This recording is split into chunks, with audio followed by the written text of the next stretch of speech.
For anyone growing up in the 80s, 90s, and today, this movie, The Goonies, truly captured the feeling of being a kid and showed us the true power of friendship, even though all of these kids are really mean to each other. But deep down, you can feel the love.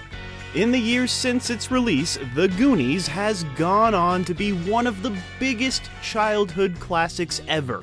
It's filled with adventurous thrills, perfect politically incorrect humor, and even some heartwarming moments.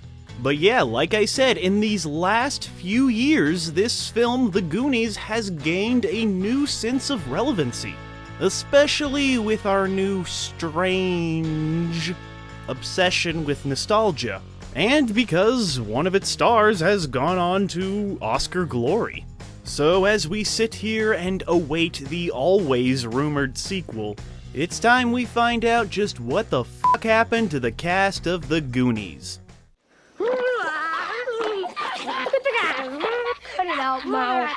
But to truly understand what the fuck happened to the cast of The Goonies, we must begin at the beginning, and the beginning began on October 22nd, 1984, when principal photography began on the film. Late, great master filmmaker Richard Donner said that he loved directing the cast of child actors, but admitted that when they were all together, it was a bit difficult to actually get them focused. These kids actually became friends, and that was a blessing and a curse sometimes. This was based on a story by Steven Spielberg and a screenplay by Chris Columbus. The Goonies would hit theaters on June 7th, 1985, and would go on to gross $125 million rich stuff worldwide, which is roughly $349.5 million in 2023 money.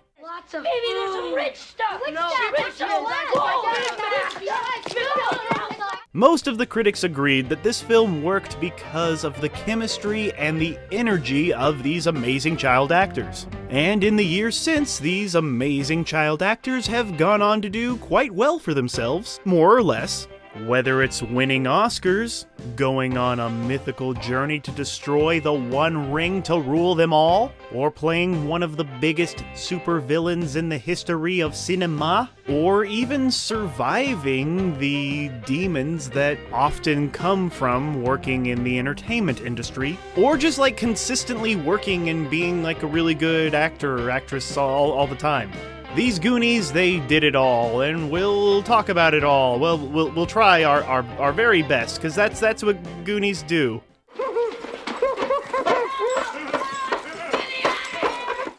We begin with Sean Astin, aka the group's unofficial leader, Mikey. Sean is actually the son of acting royalty Patty Duke and John Astin. Although John Astin is not his biological father, this Addams Family alumni adopted Sean when he was just 2 years old. After appearing in a TV movie with his mother, little Shawnee boy would make his big screen debut with The Goonies, where he would be nominated for a Young Artist Award for Best Starring Performance by a Young Actor. Since then, Sean Astin has gone on to be one of the most recognizable faces in the business, whether it's appearing in supporting roles in films such as Like Father Like Son, War of the Roses, and Memphis Belle, to starring opposite his Goonies co-star, Huy Quan, in Encino Man. And Oscar winner Quan is actually not the first Goonie to be nominated for an Oscar. That honor actually belongs to Sean Astin, when he was nominated for Best Live-Action Short Film with 1994's Kangaroo Court. Sean would also garner heavy praise for taking on the now iconic role that many consider to be one of the best football movies ever made, Rudy, in 1993. Despite the occasional lead role, like the film Dish Dogs in the year 2000, Astin would seem to be relocated to smaller roles in films such as Courage Under Fire, Bullworth, and The Last Producer. And with all that experience playing a strong supporting character, Sean Astin would play the ultimate wingman, and perhaps the greatest supporting character ever to grace film, a hobbit named Samwise. in the epic, block-busting, groundbreaking, Oscar-winning Lord of the Rings trilogy. From there, he would get in good with Adam Sandler and his buddies by appearing in the films 50 First Dates, Click, and The Do-Over. He also did a lot of direct-to-video duds, and some lucrative voiceover roles, and found the time to make some appearances in television's most popular programs, including Season 5 of 24. And of course, he would join the SAG-nominated ensemble cast for Season 2 of Netflix's mega gargantuan hit, Stranger Things, where he was cast because of his acting skills and because of his connection to 80s pop culture. Casting him in Stranger Things is the perfect homage to the Goonies.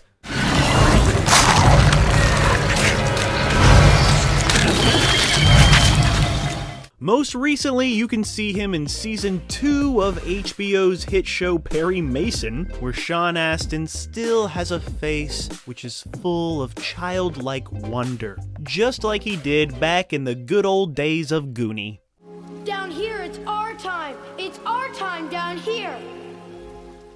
For Kerry Green, the Goonies represented her first gig in front of the camera, after appearing in just a few commercials. She saved up her money to go audition in New York City, where Steven Spielberg thought she would be perfect for the role of cheerleader Andrea, aka Andy. But the Goonies would not be her only role in 1985. She would appear in the John Candy comedy Summer Rental. The following year, Green would play the girl of Corey Haim's dreams in another teen classic, Lucas. Kerry Green's career in front of the camera seemed to slow down, only appearing in a handful of films, but she did pop up in a few guest spots on various television shows.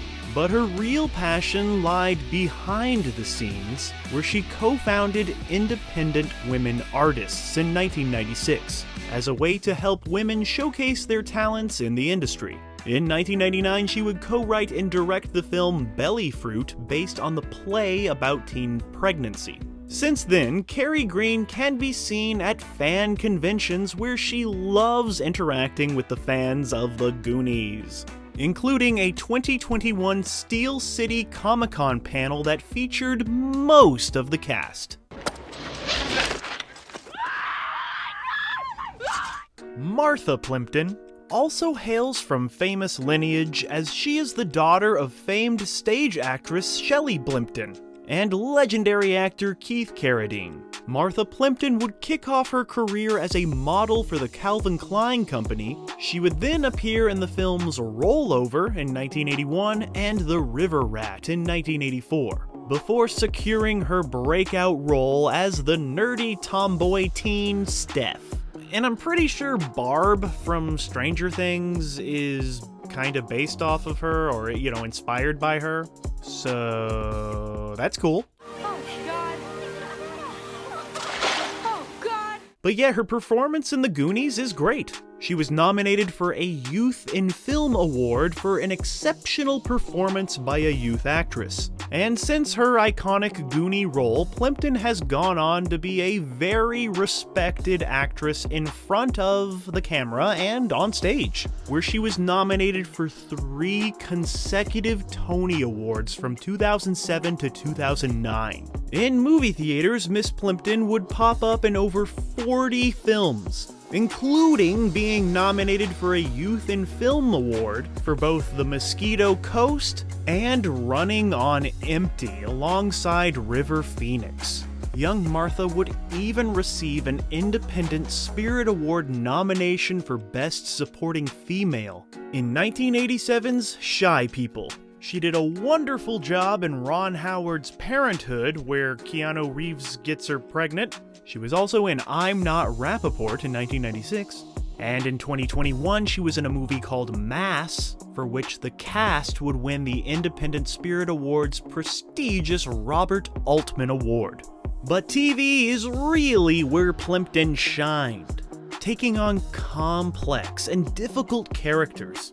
in shows such as Law & Order Special Victims Unit, for which she was nominated for an Emmy for Outstanding Guest Actress, Raising Hope, for which she was nominated for several awards including Lead Actress in a Comedy Series, and The Good Wife, for which she would win the Emmy for Best Guest Performer in a Drama Series. Next up, you can see Martha Plimpton starring opposite Kate Winslet in the HBO miniseries The Regime.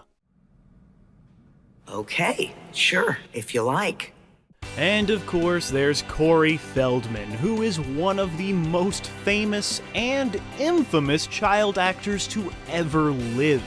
And he deserves his own episode, which I hope to do someday. But yeah, Corey began his career at the age of 3, starring in over 100 commercials, before transitioning into the big times with Friday the 13th, The Final Chapter, and its sequel, Friday the 13th, A New Beginning.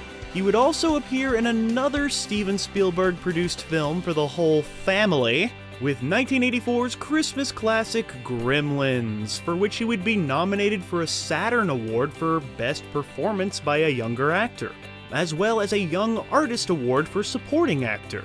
The following year, he would receive another nomination from the Young Artists Awards for his performance as Mouth in The Goonies. And yeah, those 1980s, they were dominated by Corey Feldman and his best buddy, Corey Haim. The Coreys were everywhere. They were the coolest dudes to ever walk the planet. And Corey made a lot of good movies, like Rob Reiner's Stand By Me, The Lost Boys, which is like the best vampire movie ever, one of them, classic 80s comedy License to Drive, some more 80s cheese with Dream a Little Dream, where he does like a Michael Jackson dance for no reason at all. And of course, he would finish out those 1980s with a wonderful performance in The Burbs. Corey Feldman would kick off the 90s in style by voicing Donatello in the first Teenage Mutant Ninja Turtles movie. I like it! Step up! But sadly, it was at this point in time that it would seem that Corey Feldman's addictions had gotten a hold of him. After pleading no contest to drug possession and a subsequent stint in rehab, producers did not ask him to return as the voice of Donatello in Turtles 2, The Secret of the Ooze. But he would return for Part 3. Despite his popularity, Feldman's off-screen life was getting in the way of his work. But he says that he fully kicked his addiction to heroin back in 1995. Way to go, Corey. But unfortunately, his career never really recovered. Although he has appeared in over 130 projects, he hasn't really even come close to having the type of hits he had in the 80s.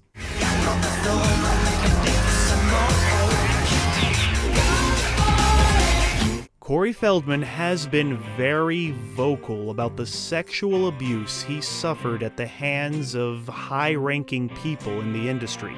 And this horrible, horrible thing was something he made into a documentary called My Truth, The Rape of Two Coreys.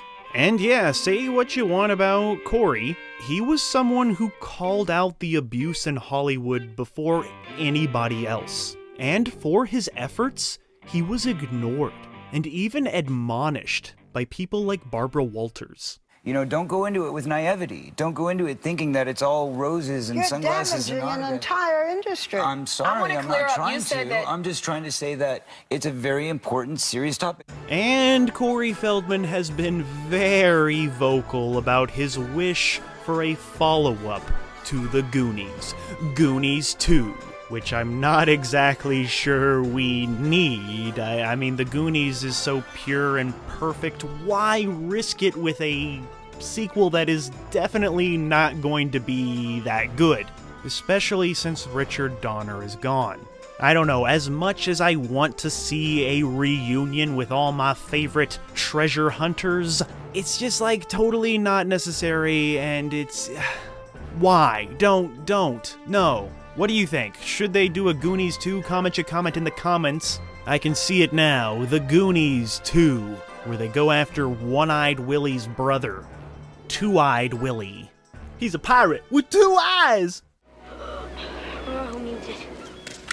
Most of you watching this probably know what the F happened to Josh Brolin, aka Big Brother Brand. He has gone on to be one of the biggest and most successful stars in Hollywood. Brolin is another Goonie with a famous lineage, as he is the son of actor James Brolin, and stepson to the legendary Barbra Streisand. Brolin was a bit of a wild child who dabbled in drugs and a little Grand Theft Auto from time to time. Much like his fellow band of misfits, The Goonies represents Brolin's first major project, after cutting his teeth in the commercial world. Although he had a few other notable films in the 80s, such as Thrashin' and Finish Line opposite his father, Brolin's 80s were spent mostly on TV shows like Private Eye and The Young Riders. Throughout the 90s and the early 2000s, Josh Brolin would be a worthy supporting player in such films as Flirting with Disaster, Hollow Man, and the Planet Terror section of the Robert Rodriguez Quentin Tarantino Grindhouse thing. But in 2007, Josh Brolin graduated to a major player when he starred in the Cohen brothers' Best Picture winner No Country for Old Men.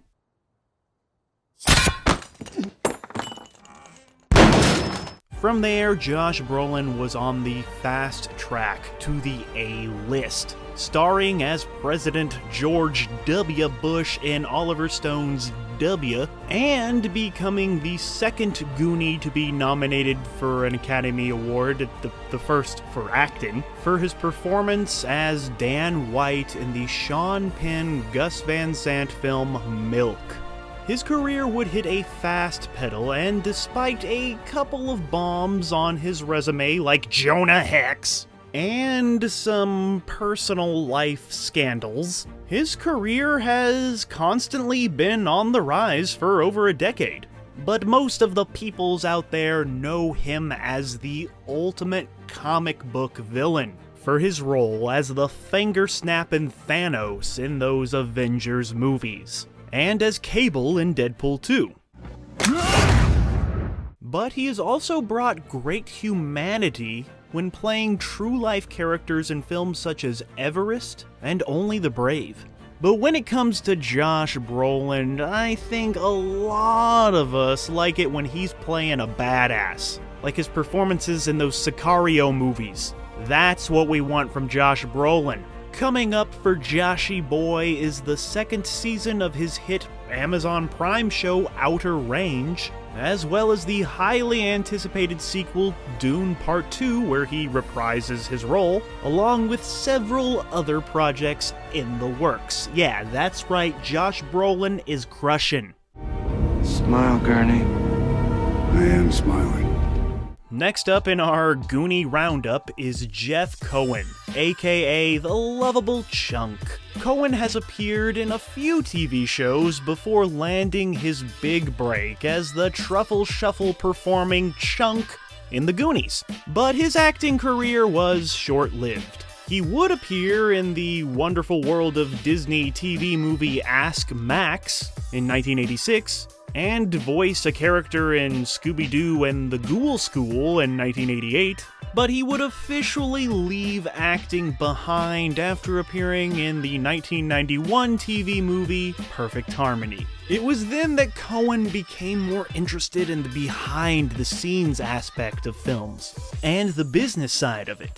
So he would go ask his Goonies director Richard Donner to help him get gigs on sets, where he would quickly notice that most of the important people behind the scenes had law degrees. So he set out to get his own.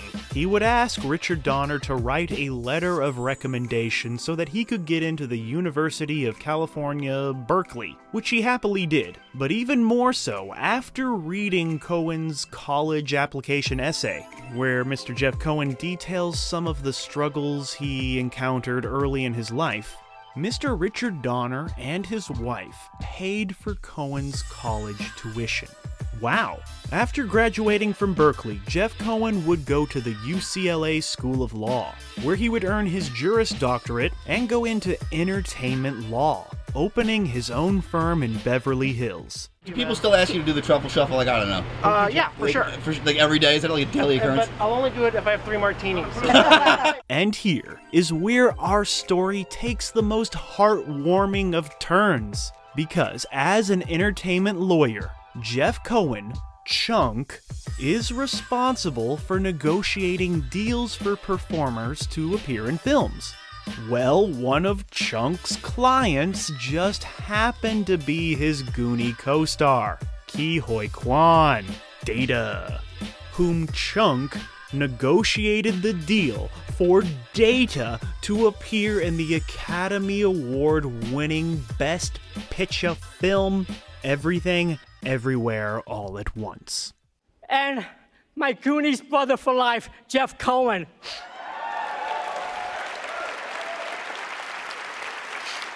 So yeah, I think we all know what has happened to Huy Quan, aka Data. This man has an absolutely improbable, unbelievable story, from child actor to unemployed actor to Academy Award-winning actor. Born in Vietnam, 1971, he would flee the war-torn area and end up in a refugee camp in Hong Kong.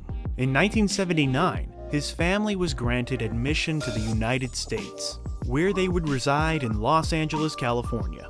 Quan would land his first role ever as the iconic Short Round in Indiana Jones and the Temple of Doom in 1984, after they held casting at his elementary school, where he and his brother auditioned. Steven Spielberg instantly knew that Quan was perfect for the role of Short Round, and this young actor would be nominated for a Saturn Award for Best Performance by a Younger Actor for his performance. And Spielberg liked working with him so much that he would cast him in the film he was putting together next, The Goonies. Huy Quan has been very open about the difficulties he faced getting roles after his early childhood success, saying that there were no substantial roles out there for Asian performers at the time. He would appear in a handful of films in the 80s and 90s, including It Takes a Thief, Passenger, and of course Encino Man, appearing next to his fellow Goonie Sean Astin and fellow Oscar winner Brendan Fraser, and Pauly Shore. He did all of this while appearing on your TV screens in such shows as Head of the Class and Together We Stand. But the roles eventually dried up, and he would enroll in the University of Southern California, where he studied film. His career would pivot in the year 2000, when he was asked to help with some fight choreography on the first X-Men movie, and this would help Quan kick off his behind-the-scenes career, where he would also help choreograph fights for the Jet Li film, The One, and as assistant director on the Hong Kong-produced film, 2046. Gotta be gold. But it was in front of the camera where Key wanted to be. After filmmaking duo The Daniels had problems casting the character of Waymond Wang for their new film Everything Everywhere All at Once, they actually thought about Quan after they saw a meme that joked about presidential candidate Andrew Yang being a grown-up Short Round. And because of this meme, the Daniels set out to find out just what the f*** happened to Huy Quan. So yeah, by 2020, Huy Quan was cast in the film Everything Everywhere All at Once, where he did an amazing job, breaking our hearts and making us laugh and being like adorable and a frickin' badass at the same time. What I'm saying is that he actually deserved the Oscar. It's not like a sympathy thing or a legacy thing. No, like he legitimately earned this award. I don't know what the heck is going on. In hindsight, it would seem like it was all gravy for Quan after he filmed Everything Everywhere All at Once, but the reality is they filmed the movie in early 2020, and after filming was complete, Quan found himself yet again struggling to find roles, because the movie hadn't come out yet and nobody knew how amazing he was, so nobody wanted to cast him. He even at one point lost his SAG-AFTRA medical insurance due to not meeting the income threshold. Luckily, Everything Everywhere All at Once eventually did come out, like frickin' 2 years later, where it became A24's highest grossing release ever with $139 million worldwide. That's a lot for a movie like this, in a time like this. The film Everything Everywhere All at Once rode a wild train of success, but more importantly, it was not forgotten when award season came rolling around, and it began piling up on nominations. But for every story told about the film, the thing people around the world were most enamored with was the resurrection of Huy Quan, Short Round, and Data. Mr. Quan would win over 70 awards for his supporting role in this movie, which of course included the Oscar for Best Supporting Actor. And you know what, honestly, I kinda took a break from watching the Oscars over the past few years, but it was Mr. Quan that got me tuning in again. And even though he is now in possession of that unholy golden idol, the dude has never forgotten about his roots, saying in the press room after winning the award that Goonies never say die. And apparently, all of his fellow Goonies reached out to congratulate him on his most deserved award. And we will have the pleasure of seeing more of him soon as he appears in Disney's American-Born Chinese, the second season of Marvel's Loki, and in the Russo brothers movie The Electric State.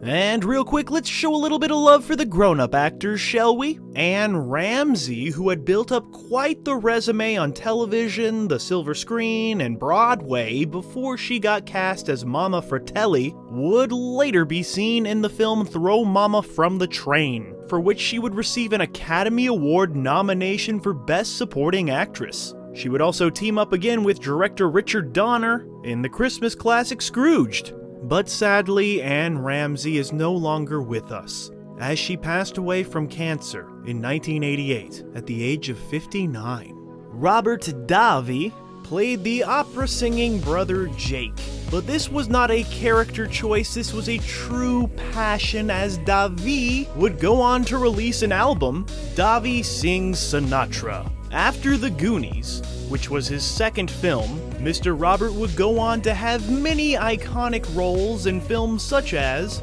Die Hard, Predator 2, Cops and Robertsons, The Hot Chick, and of course, Showgirls in 1995. Robert Davi has actually stepped behind the camera, and he is actually the director of My Son Hunter, which came out in 2022. It's a controversial political film about the wild and crazy lifestyle of Hunter Biden. Another very successful Goonie bad guy is Joe Pantoliano, aka Joey Pants. Coming hot off of Risky Business, The Goonies was a big boost for his career, since he has gone on to star in some of the biggest, bestest films ever made, like The Fugitive, Bad Boys, The Matrix, Memento, and Larry the Cable Guy Health Inspector. In addition to absolutely killing it on The Sopranos, for which he won an Emmy for Outstanding Supporting Actor in a Drama Series. Lately, Joey Pants hasn't been doing much that's, noteworthy, but he did play himself on an episode of that Chucky TV show. And last but absolutely not least is the lovable Sloth, who was played by former Super Bowl winning defensive end John Daniel Matuzak. who got his start on the big screen in films like North Dallas 40, Caveman,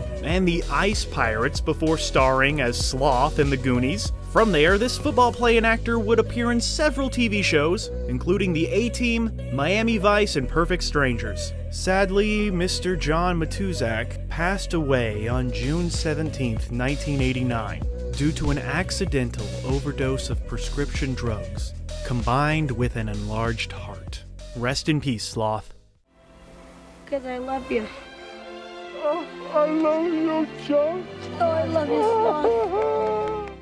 This masterpiece of a movie, The Goonies, resonates with everyone who has ever felt like they just don't fit in with anybody but their core group of weirdos. So when us Goonie viewers watch the Goonie cast go on to achieve success in front of and behind the camera, it really means something. It's different, because it's like watching our very own best friends from our childhood go on to do amazing things.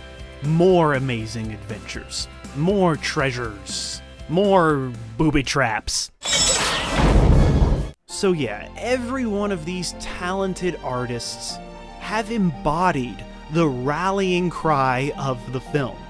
Goonies never say die. Which is why nobody should give a fuck about what the fuck happened to the cast of The Goonies. Because they're doing just fine.